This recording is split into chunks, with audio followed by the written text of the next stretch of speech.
दोस्तों, क्या आपको पता है कि खांसी होता क्या है और आखिर मौसम बदलने में ज़्यादातर लोगों को खांसी क्यों हो जाता है। और दोस्तों, इस वीडियो में हम ये भी समझेंगे कुछ खांसी के सिरप के बारे में। तो बने रहिए इस वीडियो के साथ। नमस्कार दोस्तों, मेरा नाम है विकास कुमार। आप देख रहे हैं फार्मेसी दुनिया। चलिए इस वीडियो को शुरू करते हैं।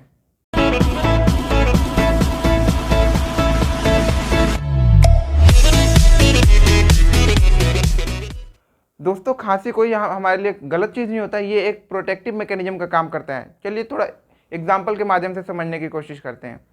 दोस्तों, आपने देखा होगा, कहीं आप गए होंगे धूल मिट्टी वाले एरिया में, जैसे कंस्ट्रक्शन साइट हो गया या फिर बहुत दिन से कमरा जहाँ बंद हो, तो वहाँ पे क्या होता है कि जैसे हम जाते हैं ना, तो वहाँ पे हमें खांसी आने लग जाती है। दोस्तों, उसके पीछे का रीज़न ये होता है कि वहाँ पे क्या होता है कि डस्ट पार्टिकल जो होते हैं वो हवा में हमेशा फ्लोट करते रहते हैं। तो जब हम सांस लेते हैं तो सांस के थ्रू वो डस्ट पार्टिकल हमारे शरीर में जाता है, तो हमारे जो थ्रोट और जो गले वाला जो रीजन होता है ना दोस्तों, यहाँ पे एक कीमो रिसेप्टर होता है। वो डिटेक्ट कर लेता है कि भाई कोई बाहर का पार्टिकल आया हुआ है हमारे शरीर में, तो वो एक सिग्नल भेजता है ब्रेन को। तो ब्रेन उस सिग्नल का रिस्पॉन्स में खांसी प्रोड्यूस करता है, ताकि जो डस्ट पार्टिकल है वो बाहर निकल जाए। और दोस्तों, वहाँ पे एक म्यूको रिसेप्टर भी होता है थ्रोट और जो अपर रेस्पिरेटरी ट्रैक वाला एरिया में। वो क्या करता है दोस्तों, वो थोड़ा सा सिक्रेशन करता है म्यूकस का, यानी कि बलगम का सिक्रेशन करता है वहाँ पे।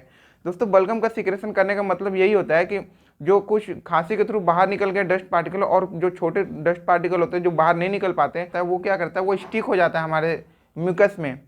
और वो इसलिए होता है दोस्तों, ताकि ना वो हमारे शरीर के अंदर ना जाए, हमारे सांस के अंदर ना जाए और हमारे लंग्स के अंदर ना जाए, क्योंकि वो लंग्स के अंदर जाके बहुत सारे प्रॉब्लम क्रिएट कर सकता है, हमें बीमार कर सकता है। दोस्तों, दूसरा रीज़न आ जाता है यहाँ पे कि भाई आखिर मौसम बदलते ही बहुत से लोगों को खांसी क्यों हो जाती है। दोस्तों, उसके पीछे का रीज़न ये होता है कि मौसम जैसे चेंज होता है ना, तो हमारा बॉडी क्या करता है, खुद को ना उस मौसम में ढालने की कोशिश करता है। तो इस मौसम बदलते ही बहुत से वायरस, बैक्टीरिया या फिर जो माइक्रो ऑर्गेनिज्म होते हैं जो बीमारी फैलाते हैं, वो खुद को बहुत जल्दी म्यूटेट कर लेते हैं। तो शरीर का जो हमारी इम्यून रिस्पॉन्स होता है वो ये कहता है कि भाई हमें थोड़ा टाइम लग रहा है, तो तब तक से क्या करते हैं, यहाँ पे गले में म्यूकस का सिक्रेशन कर देते हैं। जी हाँ, जिसका मतलब होता है बलगम का सिक्रेशन कर देते हैं।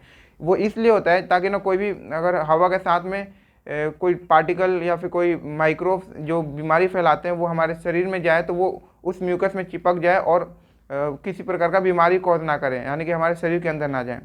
दोस्तों, वैसे तो बहुत सारे और भी रीजन होते हैं खांसी के, जैसे कि ट्यूबरकुलोसिस हो गया, जैसे टीबी कहते हैं जिसे, या फिर ब्रोंकाइटिस हो गया, या फिर दोस्तों वूपिंग कफ हो गया। ये सब क्या होता है दोस्तों, ये बैक्टीरियल डिजीज होते हैं, यानी कि बैक्टीरिया से फैलने वाले बीमारी होते हैं। वो बैक्टीरिया क्या करते हैं, हमारे वहाँ पे जो सेल्स होते हैं, ब्रोंकस वाले जो सेल्स होते हैं, उसको वो खाने लगते हैं, जिससे कि हमें खांसी प्रोड्यूस होता है। दोस्तों, ये तो खांसी के बारे में हमने समझ लिया। अब जानने की कोशिश करते हैं जो आज के टाइम पे जो खांसी की जो सिरप बनी हुई है काम कैसे करती है।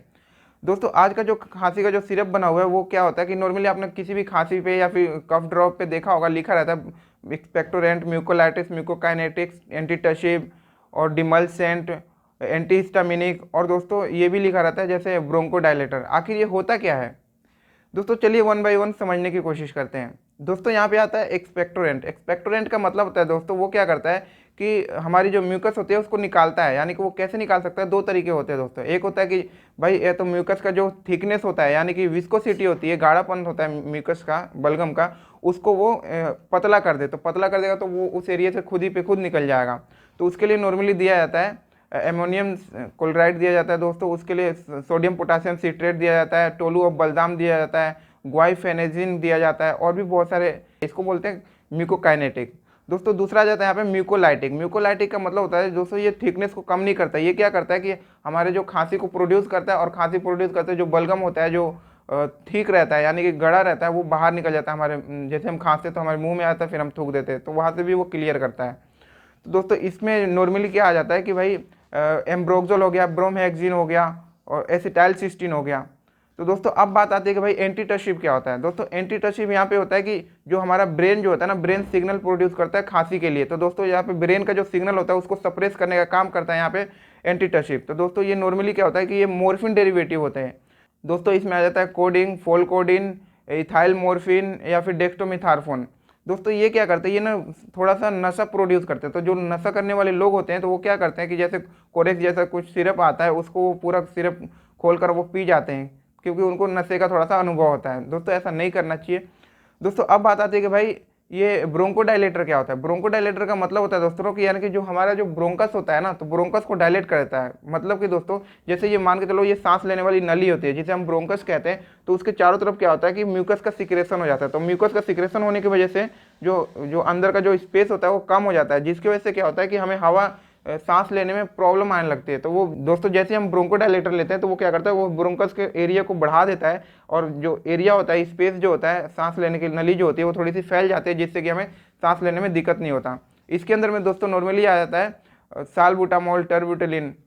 दोस्तों अब बात आती है कि एंटी हिस्टामिनिक। जी हाँ दोस्तों, आपने ये भी सुना होगा कि दो तरह की खांसी होती है, सूखी खांसी होती है, गीली खांसी होती है। दोस्तों जो गीली खांसी होती है वो नॉर्मली, जैसे कि मैंने अभी डिस्कस किया कि भाई ब्रोंकस में जो हमारे थ्रोट वाले रीजन है, इसमें क्या होता है कि म्यूकस का सिक्रेशन हो जाता है।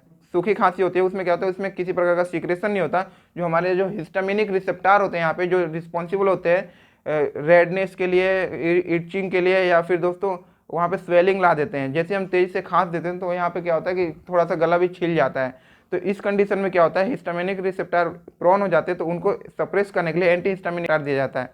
दोस्तों इसे सूखी खांसी के लिए यूज करते हैं, जैसे कि डाइफेनहाइड्रामिन हो गया, क्लोरफेनिरामिन हो गया, प्रोमिथाजिन हो गया। दोस्तों अब बात आती है भाई डिमल्सेंट का। डिमल्सेंट क्या होता है दोस्तों, जैसे सोर थ्रोट हो जाता है ना, तो सोर थ्रोट में क्या होता है कि हम जैसे ही बोलते हैं ना, तो हमारा जो वोकल कॉर्ड होता है वो थोड़ा सा वाइब्रेट होता है। तो वाइब्रेट होने की वजह से कहता है कि हमें ना बोल नहीं पाते हैं, हमें मतलब ईचिंग सी होती है, अंदर की तरफ में इरिटेटिंग सी लगती है। तो इसके लिए हम क्या करते हैं, डिमल्सेंट लेते हैं। डिमल्सेंट का मतलब होता है दोस्तों, वो एक ऊपर से ना प्रोटेक्टिव लेयर चढ़ा देता है, जिससे क्या होता है कि हमें सांस लेने में या फिर बोलने में दिक्कत नहीं आती। तो डिमल्सेंट में नॉर्मली आ जाता है दोस्तों, जैसे कि एलेक्स सिरप वगैरह हो गया, ग्लिसरीन हो गया, या फिर कुछ लोग क्या करते हैं तो देसी यहाँ पे तकनीक अपनाते हैं। इसमें क्या करते हैं कि जैसे घी हो गया ना, तो घी को थोड़ा सा गर्म कर लेते हैं और गर्म करके उसको पी लेते हैं। तो उसमें क्या होता है, थोड़ा सा सूथिंग प्रोवाइड होता है यहाँ पे गले वाले रीजन में। तो ये भी आप कर सकते हैं। दोस्तों अब बात आती है कि भाई यहाँ पे मार्केट में कौन कौन से सिरप अवेलेबल है। दोस्तों वैसे तो सिरप बहुत सारे हैं, जैसे कि मैं कुछ इस वीडियो में डिस्कस करने की कोशिश करूंगा। जैसे ग्रीन लिंकटक्स हो गया, चेरी कॉफ हो गया, ब्रोजेडेक्स हो गया, जेडेक्स हो गया, या फिर दोस्तों ये कोरेक्स वगैरह भी आ जाता है। दोस्तों इसका जो फंक्शन होता है, जैसे कि मैंने अभी डिस्कस किया, इन्हीं बेसिस पे होता है। दोस्तों आपको ये वीडियो कैसा लगा प्लीज़ कमेंट सेक्शन में बताएं। दोस्तों मैं हेल्थ से रिलेटेड वीडियो बनाता रहता हूँ। नेक्स्ट वीडियो आपको किस पर चाहिए प्लीज़ कमेंट सेक्शन में ये भी बताएं। मैं लेता हूँ आपसे विदा। मैं मिलता हूँ आपको एक नेक्स्ट वीडियो में, तब तक के लिए जय हिंद, वंदे मातरम।